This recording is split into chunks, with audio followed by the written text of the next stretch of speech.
Hello বন্ধুরা, তো ফিরে আসলাম পার্ট 2 নিয়ে। তো আজ আমি আপনাদের দেখাবো বাকি রঙের কাজ কিভাবে আমি কমপ্লিট করি। তো সেই ভিডিওটি নিয়ে আজ আমি আপনাদের কাছে চলে এসেছি। তো আপনারা দেখতে পাচ্ছেন আমি এখানে এখন শাড়ির যে ভেতরের যে আলপনা বা ডিজাইন বা নকশা যে কোনোই একটা বলা হয় বা সব কটাই বলা হয়, তো সেটাই আমি এখন করছি একটি সরু তুলির সাহায্যে। তো দেখুন, আমি এখানে প্রথমে সোনালি দিয়ে এই ভেতরের ডিজাইনগুলো করে নিয়েছিলাম।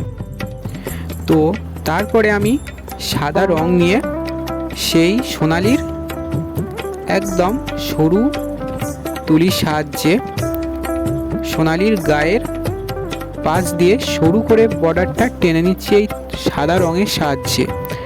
তো দেখুন, আমার এখানে প্রায় অনেক কাজই কমপ্লিট হয়ে গেছে। তো নিচের এই জায়গাগুলি এখনও বাকি আছে। তো পুরো কমপ্লিট লুকটি আপনাদের দেখাতে গেলে অনেক লং ভিডিও হয়ে যাবে।